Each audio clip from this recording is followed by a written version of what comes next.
Fellatio, is that the correct term instead of what you said, Andy? You can say that here.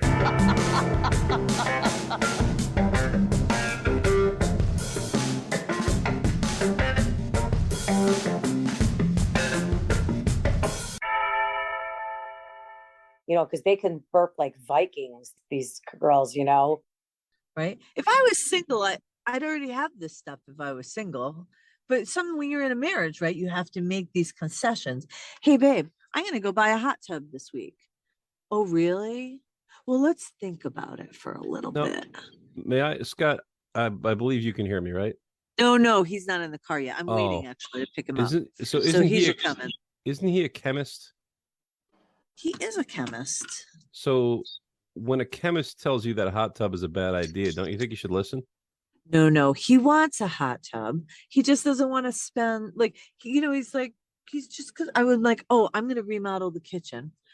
Okay, do you want to think about remodeling the kitchen? Maybe we should think about this. Maybe we might want to move. Maybe we might not want to put, the $40,000 into the kitchen. All of these things. And I'm like, I'm just going to remodel the kitchen.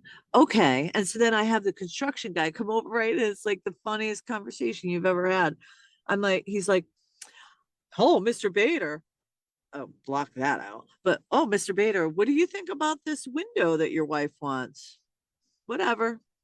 Like, really? Well, the contract is here. Whatever. Throughout my marriage, it was his way or the highway. So I think you know this, Colleen. He just came home with a Mustang convertible. Just came home, brand new Mustang convertible, and I'm like you. I'm like, well, aren't we partners? Aren't we? I mean, I don't buy a toilet bowl seat without calling you first and saying, "Does this fit your ass?"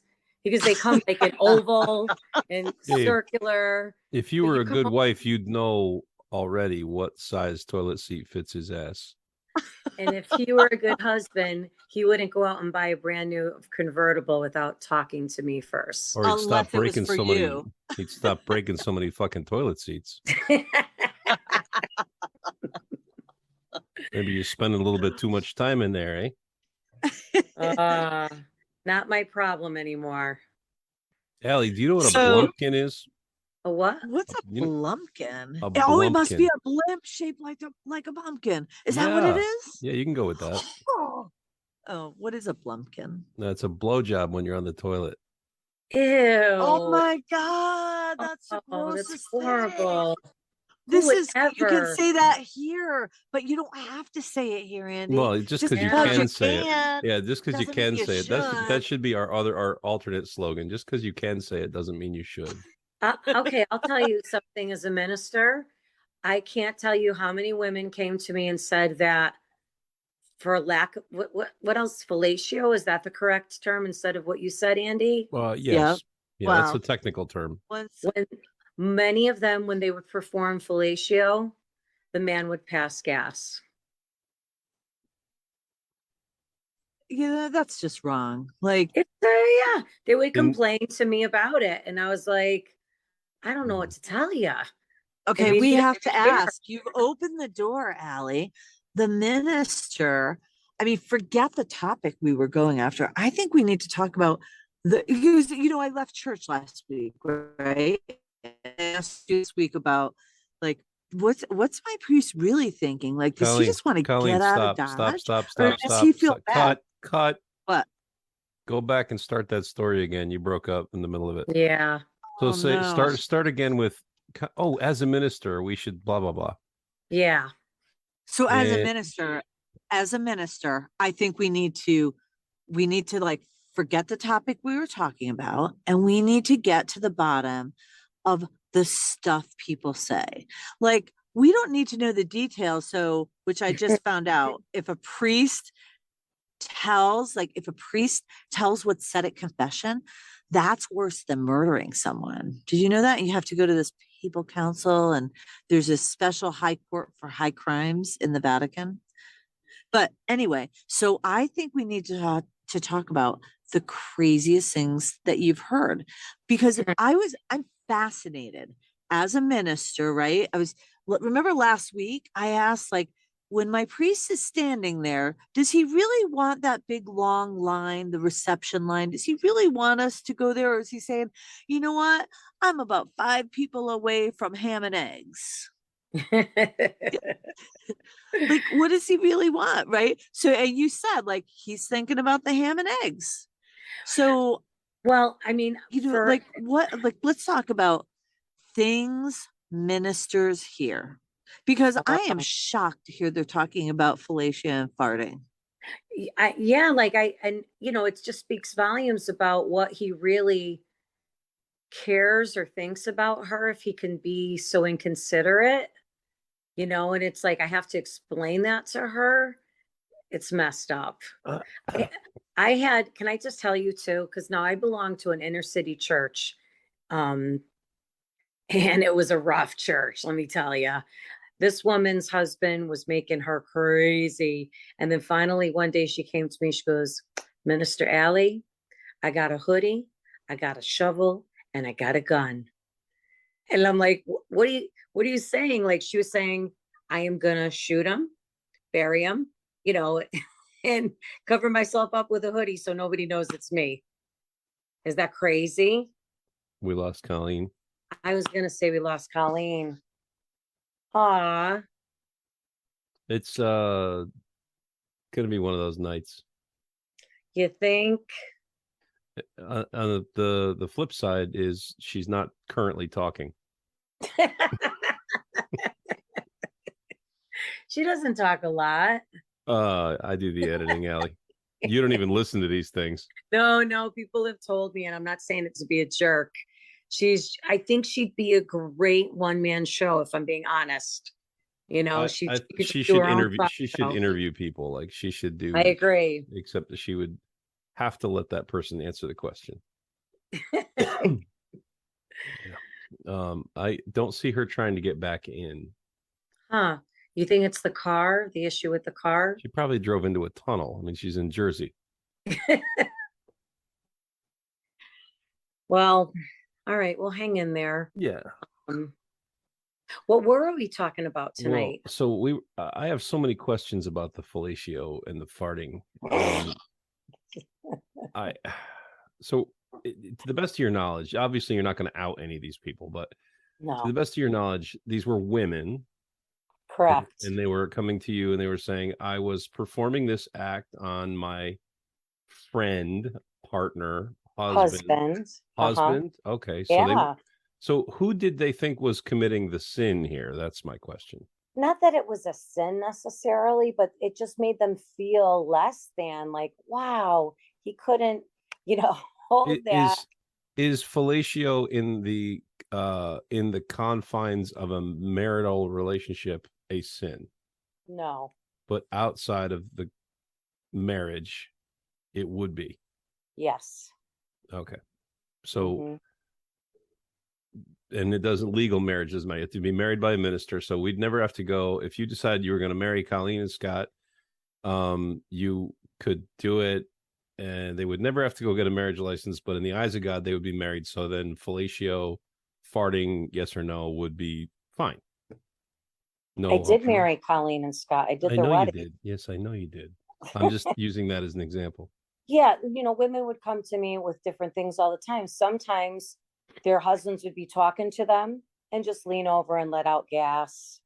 Just things like that. Just, in the beginning, I think we don't do that with each other. We're, you know what I mean? When you first start dating.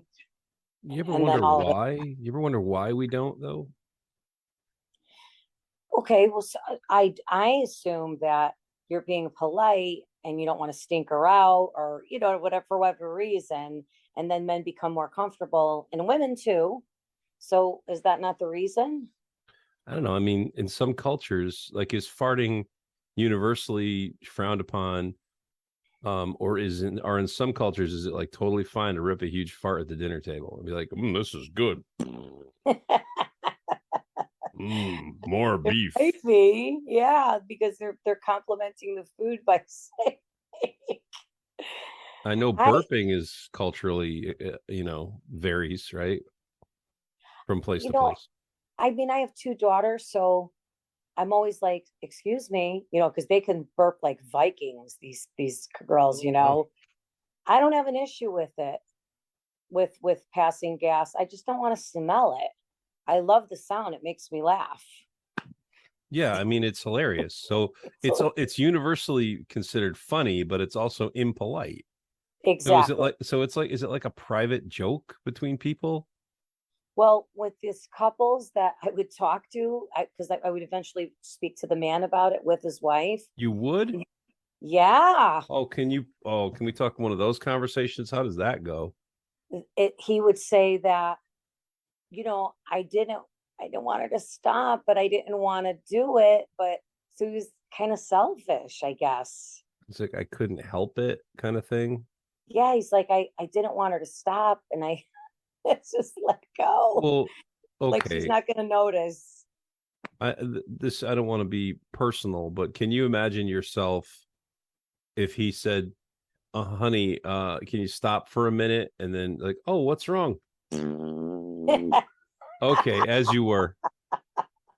I mean, what should he have done? I think he should have ran in the bathroom, like put his butt on a towel or something so she couldn't even hear it and let it out and then came back for a minute. Something, or I mean, if you got to be honest, but women, for the most part, from what I understand, we get powdered and perfumed and cleaned and ready. And men, they're like stinky, smelly, not shaved up, and but not all men. There's men who are very, very neat about their appearances. But yeah, I used to get that a lot, that, that they just stopped being the way they were before they, got married, or when they first got married. They weren't as chivalrous, you know. Yeah, I mean, some of that stuff is work, so it goes away. But I'm going to stick up for men here a little bit and say, if if he really blasted ass while he was getting this gift from his wife, then he really had to. Like he didn't have any choice. It was either an accident or it was a total fucking emergency. Because I can tell you, having been in that situation as a man and really feeling a biological need to fart, I would literally do anything to not fart, but it takes away from the other experience because all you're worried about now is I cannot fart. And the pain takes a while to fight through that, right? You can usually hold a fart. It'll filter its way back in wherever it came from, pits of hell, I don't know. But you'll do anything but then you're really not focusing and everything takes longer and sometimes you even lose your focus and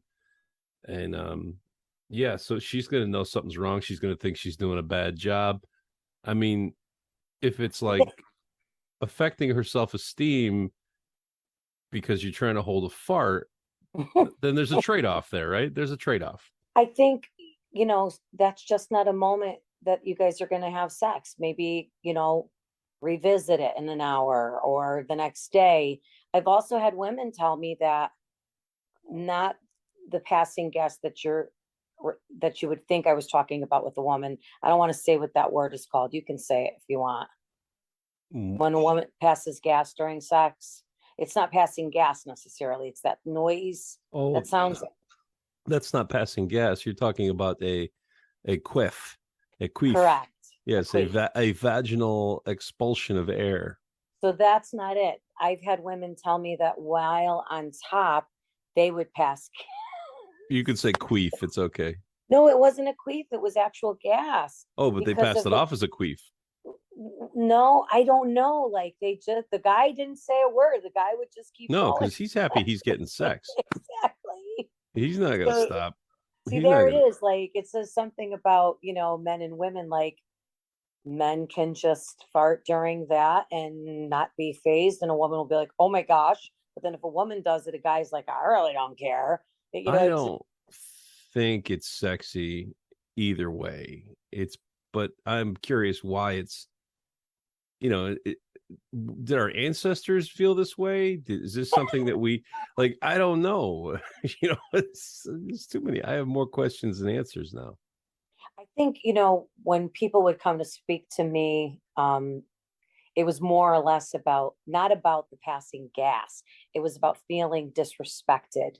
Yeah, but it's an accident. Like, I'm going to say that If it's an accident, 99% chance. Well, now it could be a kink. It could be a kink. There could be guys that get off on blasting a fart when they're getting a blowjob. That's possible. Those people probably exist. that is messed up. But that could exist. Right. Oh, wait. Yeah. In these situations, I don't think that was it at all. I just think it was the guys just had it and they didn't want to stop and they didn't know what to do and their wives felt disrespected. Oh, I'm so sorry. I'm not really sure what happened. It just dropped off. It's possible you were in the waiting room. Yeah. You might have been in the waiting room for a really long time. It didn't give me a message that anyone was in the waiting room. Oh, well, here I am. Welcome back. All right. So what'd I miss? We have more questions than answers now. I think Allie was trying to deny knowledge of what a queef is, and then I don't remember what happened after that. You guys cannot be left alone.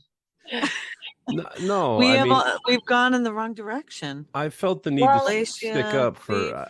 I wanted to stick up for men and say, look, if a guy actually farts, if someone's being nice enough to give you fellatio, out of the goodness of their heart, you'd have to be some kind of a monster to intentionally. You have to be really kinky or a monster to fart on purpose. So that was our discussion because you said, what do people tell ministers? And that was one of them, where women would come to me and say that. And what does the guy do? Is the guy supposed to stop and then go let it out somewhere and come back? Yeah. How do you handle that? I gotta think in the heat of the moment, like not just releasing it is probably going to ruin everything. And so your time was not well spent as a woman. Well, that's just it. And it's more about feeling inconsiderate, that he's inconsiderate. And he's just saying, what, Andy? How big of a problem do you think this is? Now you keep saying women told you this. Was it more than one woman that had the same story? And was it the same guy? No, it was not the same guy. Was there like just one dude out there in your parish that's getting blowjobs and farting? No. You know what, Andy? I have heard about this before. I am so uncomfortable with this conversation, and you guys don't normally make me uncomfortable. Oh. Well, it was really about like, what do you do in that situation when it happens? The man doesn't want to stop because he's enjoying it, but at the same time, it wouldn't be fair to her. So when he does, it just makes the woman feel less than. Then we were talking about when a woman is on top, it's happened to her, but not, I hate this word, queef. It was actual gas. It was actual passing gas. But the guy doesn't care. See, that's the difference. A woman cares if she's doing that and a guy does it. But it goes back to last week, right? The conversation about, we always go back to farts. I know. It's like we never left farts. I know. All right. What other crazy thing do people say to you? Like, what is the thing that you've been most surprised by? I think for me, I told you, was the lady who was going to kill her husband. She's like, I got a hoodie, I got a gun, and I got a shovel. And I was like, what? You can't kill him. You can't, like she was taking him out. I'm like, that was a crazy one. Well, if she's telling you about it, a lot. Yeah, if she's telling you about it, she either wants you to give her permission or she doesn't want to do it. Yeah, huh? Well, I think about so Andy, kind of in your Catholic life, did you ever confess to a priest something like that? Oh, yeah. You were surprised that you would actually say out loud, especially when you're a kid, right? When you're younger, it's a bigger deal for whatever reason. Now, if I didn't go to confession a lot. I stopped probably by the time I was in middle school, but I remember the catechism. Like I remember, we didn't have Sunday school. We had Monday night catechism. And I remember we went through the whole rite of confession and we learned how to do it. It was very complicated. Second grade, went through all the steps, learned how to do it. And then we all went and we confessed.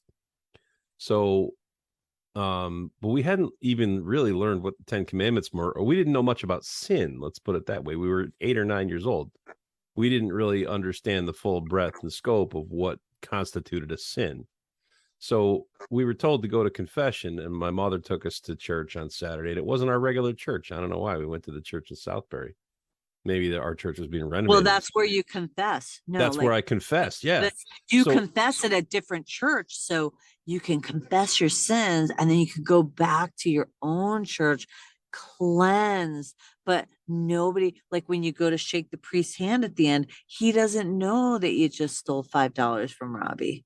He can't judge you. Yeah. Well, I'm onto something. I really believe that's why people go, because I've thought about it. I'm like, man, I'm really sorry if I'm going to go in and tell Father Tom what I just did. Well, I went in and I confessed to the sin of adultery. Here I am 8 years old. So I said I committed adultery because I thought for the life of me that adultery was when you were disrespectful to an adult. Oh, okay. What did the priest say? Oh, he God. says, excuse me. And he was an old man. He goes, excuse me. And I said, I wish, I committed adultery 7 times last week.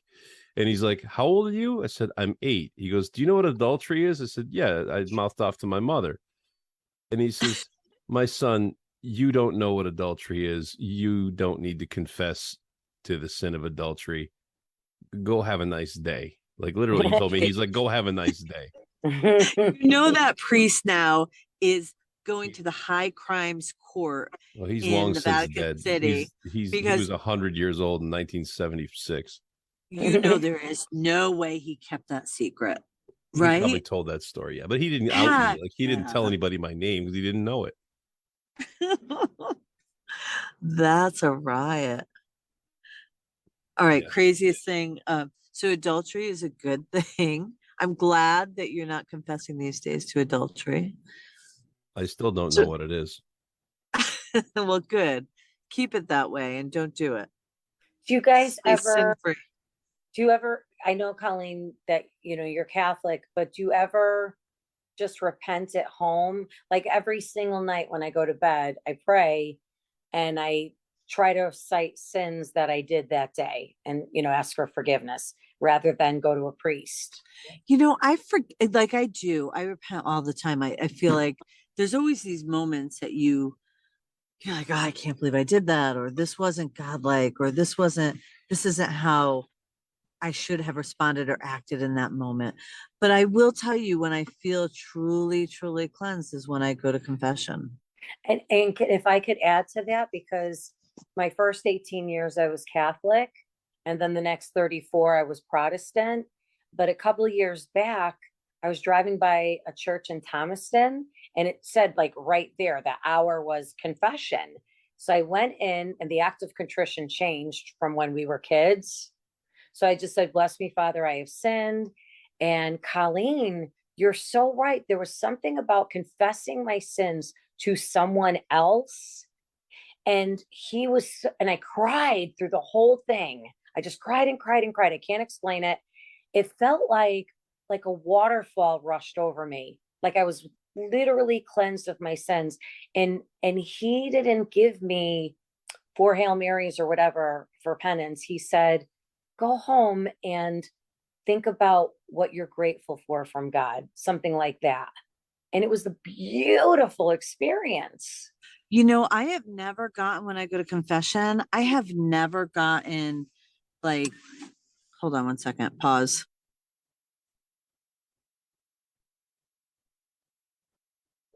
Let's finish that sentence. I've never gotten fingered. I got to tell you guys about, I just went to see a colorectal surgeon. He's Asian. Got to tell you about that. That's for another day. Wait. What's his name? They always have funny names. Zhang, Zhang. Okay, we stick this camera in your butthole. We go, Zhang. Oh my God. He goes, finger first. And I was like, what? I bent over this thing. I can't even breathe. My butt's on the ceiling. My head's on the floor. And I'm like, oh my God. And then he goes, now scope. And I'm thinking of the crap you wash your mouth out with. No, I'm not thinking like. That's not what he was thinking. Woohoo. Oh my God. I was like, exit only, never again. That's Okay. funny. Back to you, So Colleen. Sorry. no, but so in all my years, I have never, like when I was a kid, I got like the three Hail Marys to our fathers, but I think I Right. was like 10. But since then, like even when we were in Notre Dame, did you ever in Notre Dame, didn't you go to confession? Yeah. Yeah, like I never got two Hail Marys and three Our Fathers then. It was always something, it felt like a therapy session. Even Yep. still, it's like, you know what? Like it's the same thing. Think about this, or you know what, you're forgiven, you are like, but it was, you talk about it really does feel like the absolution is has changed, I guess, from what you expect it to be. And it And really is about like, why are you feeling like this? Let's, this is normal. I'm really glad that you brought this here. Okay, now you can release it, I type of and conversation. I love that the priest is somewhat of the mediator between us and God, but I don't believe that he can absolve me of my sins. I don't believe that. And I guess I understand why Catholics do what they do, but I want to share with you that when I was 18 and I was a hardcore Catholic growing up, Italian family, I loved Jesus. When I tell you, I loved Mary, I really, really, really did with my heart and soul. And then my friend committed suicide, and when I was 18, I went to confession and I started to talk to the priest about it. And he said that wasn't in heaven. And it just like, Yeah, that's a changed hard every, it message. changed every, and that's when I left and But visited I do every, think that's changed now too, right? Because they're recognizing mental illness. But yes, I think I that's just an think awful it's, thing to say to a child. I remember when they told me my dog wasn't going to heaven. I'm like, what? That was at Notre Dame. They said, well, dogs don't go to heaven. Sister lied. And I'm like, what? In my you know heaven, what? there's dogs, cats, no turtles. Jesus comes back on a Oh, it's horse. all turtles. It's all No, turtles all the time. 24/7 fucking turtles. but when Hey, Christ good comes news, back, Colleen. Okay, so Ms. Ferrari, welcome to the afterlife. We've got some good news and some bad news and some other good news. So the good news is you've earned the right to go to heaven. The bad news is heaven is just fucking turtles. You know what the problem is? I always say when my mom died, the greatest thing is she's going to dance again, right? Because mm, she was handicapped and she'll regain her limbs, her life. I bet in heaven, turtles are so fast. Hey, okay, so a funny little thing about confession. So every year, it's not funny, it is so bad. And I can't even confess it anymore because I've done nothing to change it. I always start off, bless me, Father, for I have sinned. It has been 53 years and I still don't know the act of contrition. it's changed. It's not like when we were kids. So he like said it for me when I went a couple of years ago.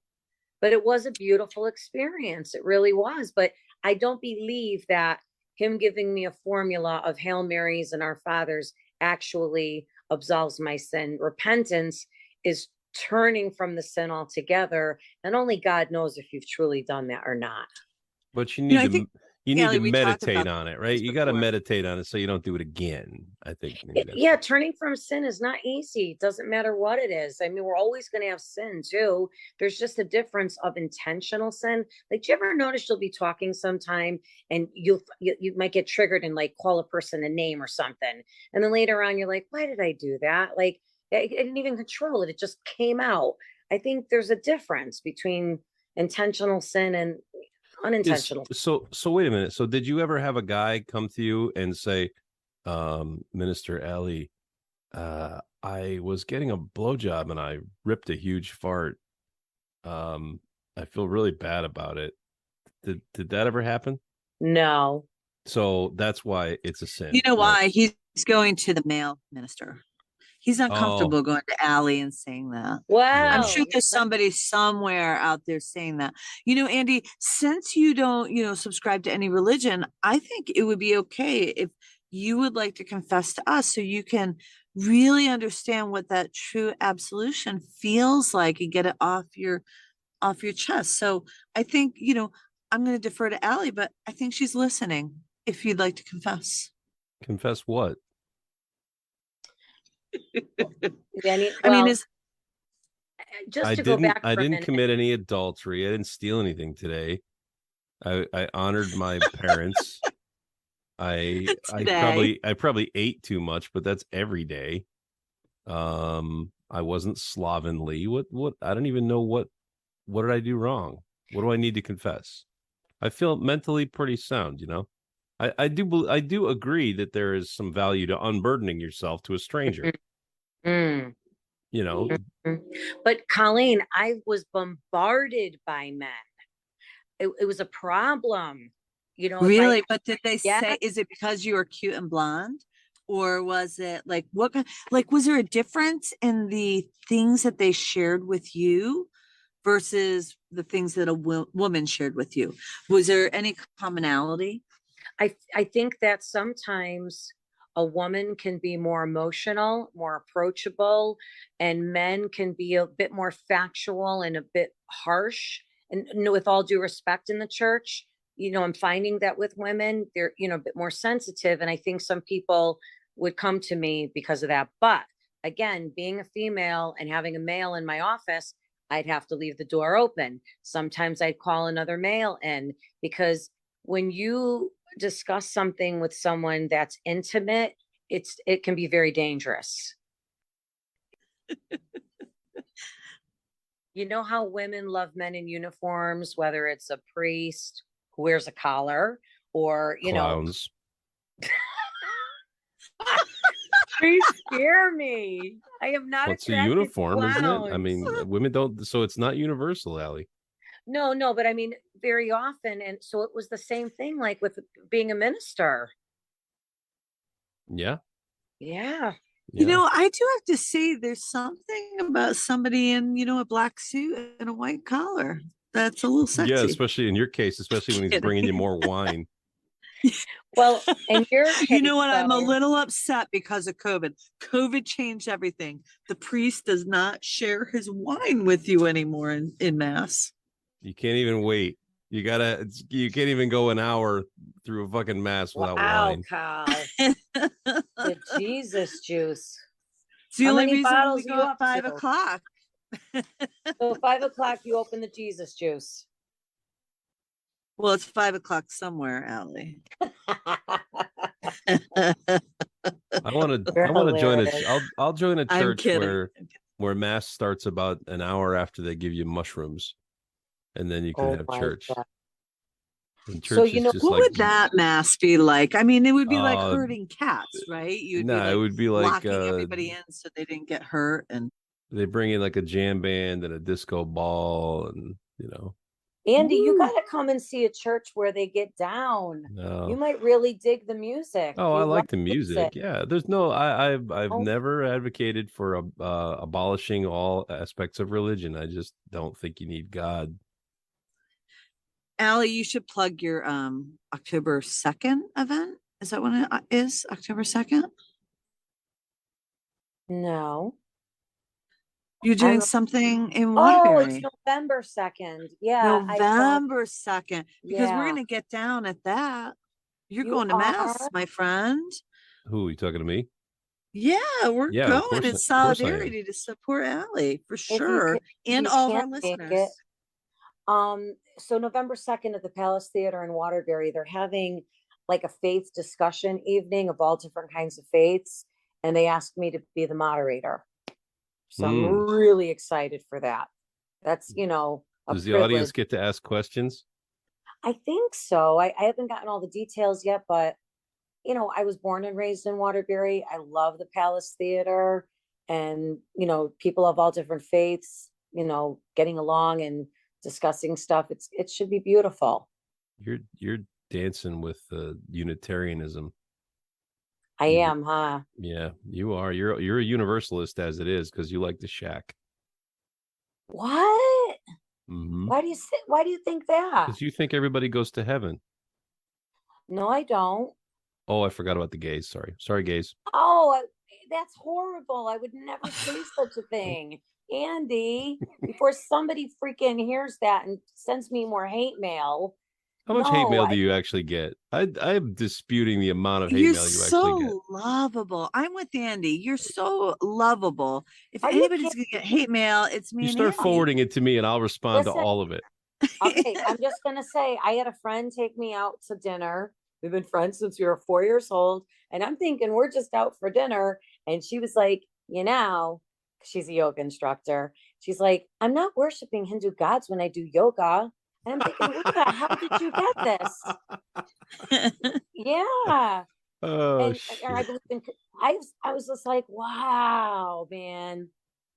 So I'll tell you, no, I that don't. was one of those podcasts, Allie, that I get people talking about it. That and the one about the Eucharist. Like Yeah. that one I get people talking about all the time. It's not easy.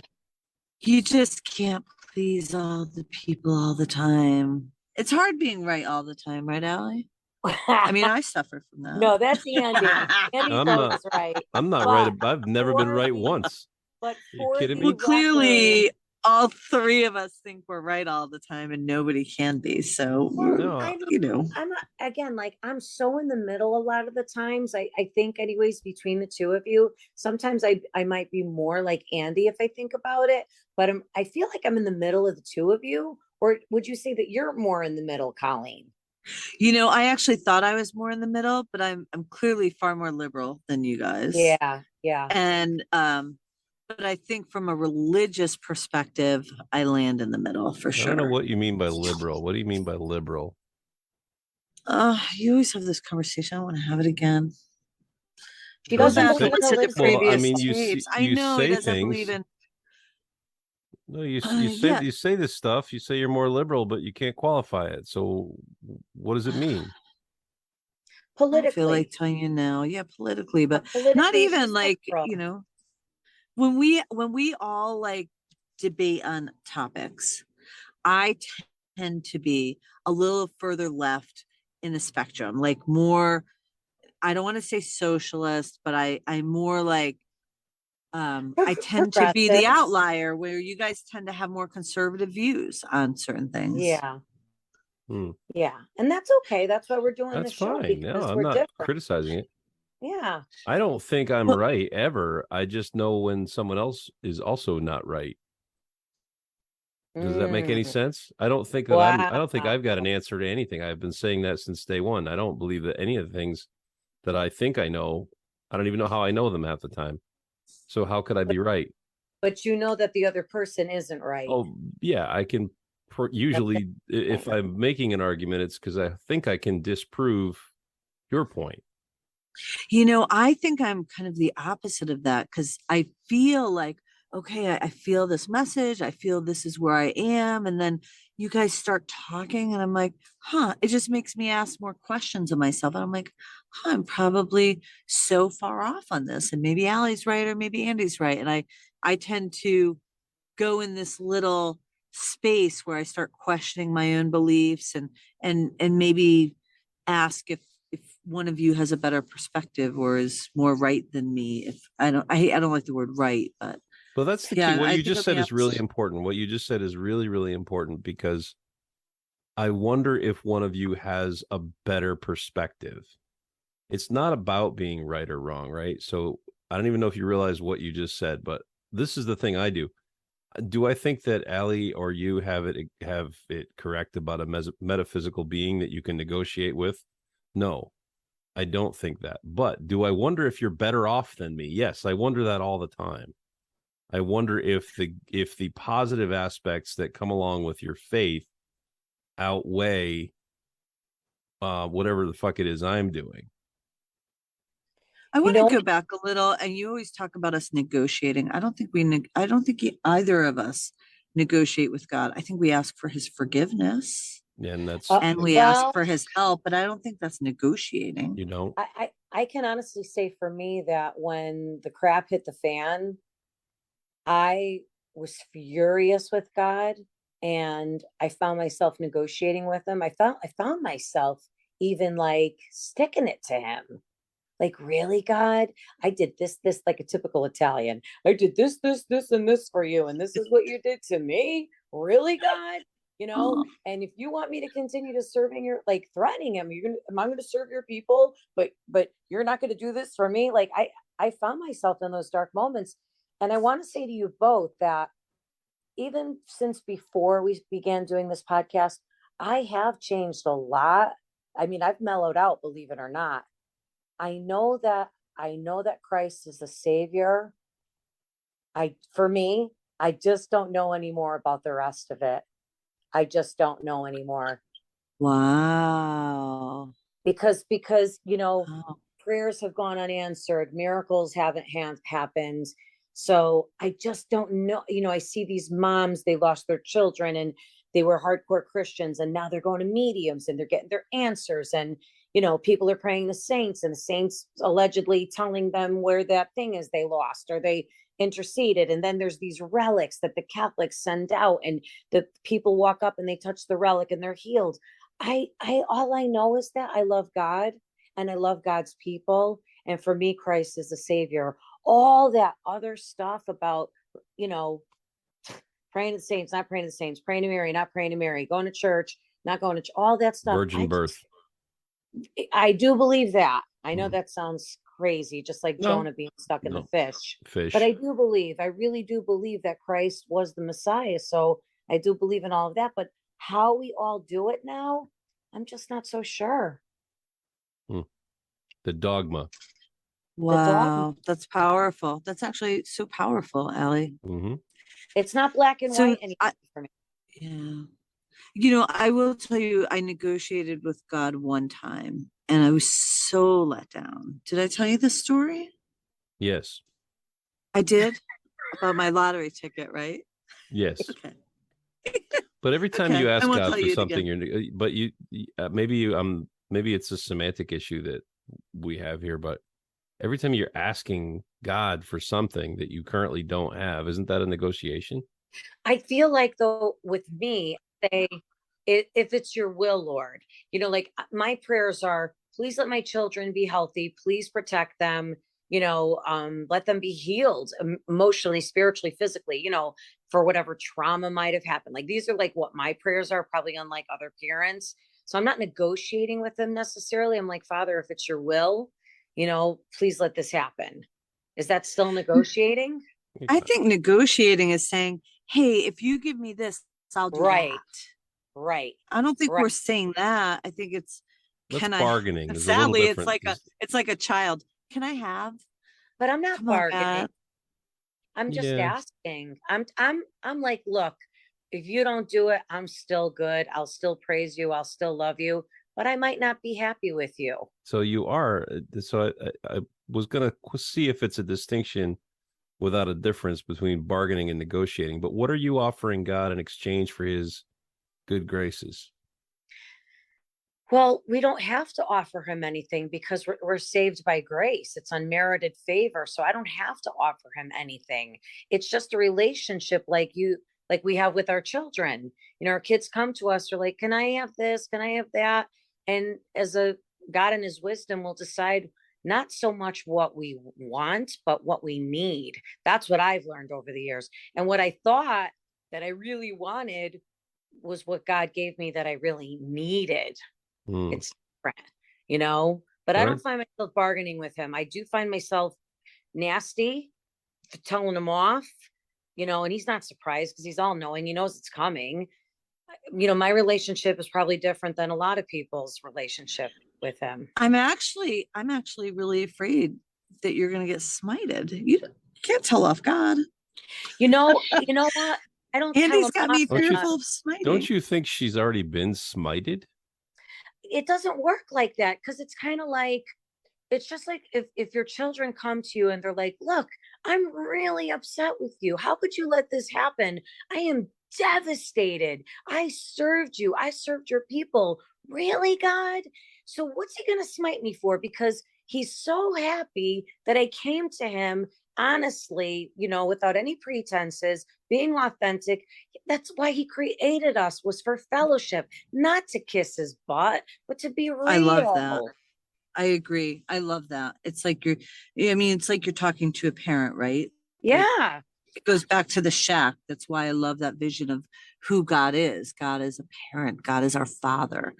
And so you have this conversation. So there's this, God, what was the name of this, app? It's called, I don't know. I'll get back to you on that one. But it's a Bible app, so to speak. But one of the things said, spend time with Jesus. And I thought that was great. And then they said, if Jesus came down and sat next to you, what would you say? And what's interesting is, so I was in church this week. I was really upset about something that happened during the week. And I was looking at the crucifix, and I imagine Christ kind of coming down, climbing down the crucifix and coming and sitting next to me in the pew. And I don't know why I did this or where it came from, but it kind of just envisioning him coming down from that cross and sitting next to me, and me in my head having this conversation with him about something that I was really, really upset with that happened, that I really felt like I was let down about. And I was just really hoping that what I thought was happening wasn't true. The act of imagining sitting next to him and that power and saying, I need to talk to you about this, changed the way I communicated in that moment and made me feel so much better. Colleen, that's what the shack gave me. For years, I had this unapproachable God, and or even like the priests, we felt they were unapproachable. They had the direct line to the Heavenly Father, but the truth was, we all have this direct line.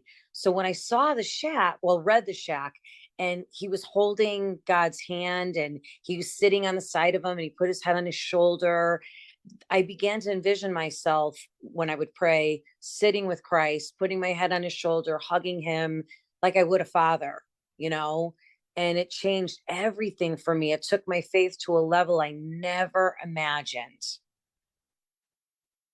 So, I mean, like, if you can do that, I tell people all the time, I'm like, close your eyes, see his face, praise him, sing, say something nice, like, God, you're so wonderful. I praise you, God, whatever, like give him some kind of praise, and then have your talk with him.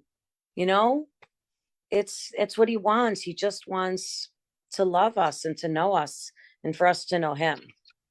So often I'm talking to people about leadership, right? And I said, when you're working with someone and you're really frustrated by someone that you're working with, like change in your head the relationship. Imagine you're talking to your child, right? Imagine that this isn't a 35-year-old man who's letting you down in front of you.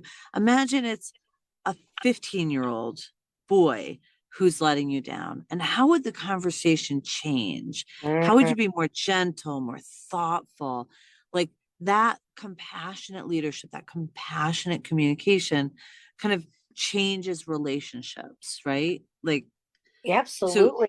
So, I think like sometimes I love that you said you scream, you yell at God, because there are those moments I'm like, come on, but I don't know. Like, I think it applies to everyone, like not just our relationship with God. Like I was just sitting at a table with somebody talking about how frustrated they are with other people.